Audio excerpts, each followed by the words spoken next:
Once you arrive on the property, you need to make note of what time it is that you're going to start doing the work.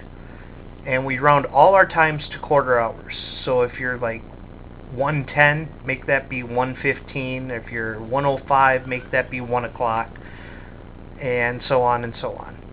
After you do all the work, what you need to do is you need to fill out a form for each job before you leave the property and go to the next one. So you're going to scroll down to the shovel form, shovel report it's called, press OK, and it'll open up a quick form. In this form it asks for the location number. Enter the location number out of your book. Each location is assigned a 3-digit code. If you don't know the location number, call your supervisor and they'll get it for you. Scroll down to the next number of workers. Let's just say I had 2. Next one down is start time. Let's say I started at 10 o'clock. 1000. And my stop time was 11:15. 11:15. 2 guys for an hour and a quarter. Next thing down is how much calcium units did you use? And on the screen it says 10 pounds equals 1 unit. Well, if you use 1 bag, which is 50 pounds, that would be 5 units. Scroll down, liquid calcium, you need to enter the gallons used. If you don't have liquid calcium, you can just leave that blank. Shovel hours, how many hours of the time were you spent shoveling? Well, I had 2 guys for an hour and 15. I'll say 1 guy shoveled and 1 guy gravelied. So 1 hour of shovel, and how many shovel minutes is the drop down.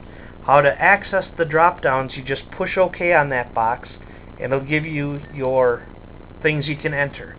On shovel minutes you can enter 0.00, 0.25, 0.50, and 0.75.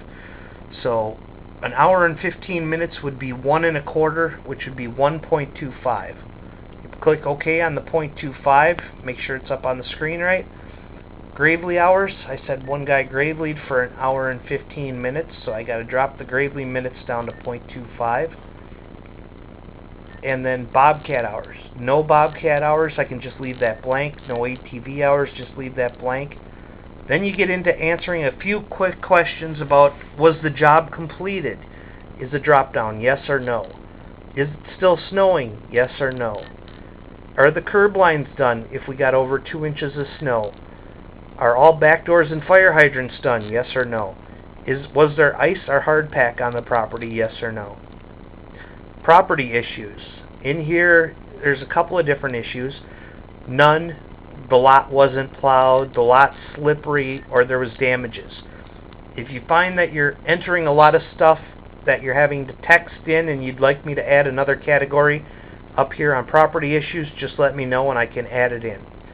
I'm going to put that there was no issues.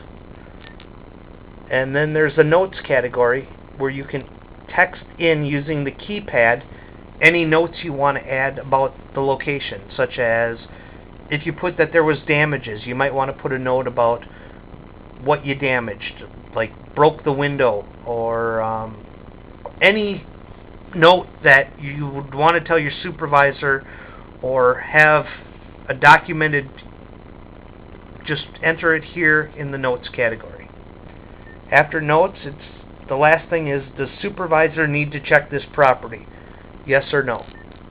After that one, if you scroll down again, you'll be back at the top, which will be the location number, and you can send it in. You push send, the form will disappear, and you'll be back to the forms menu.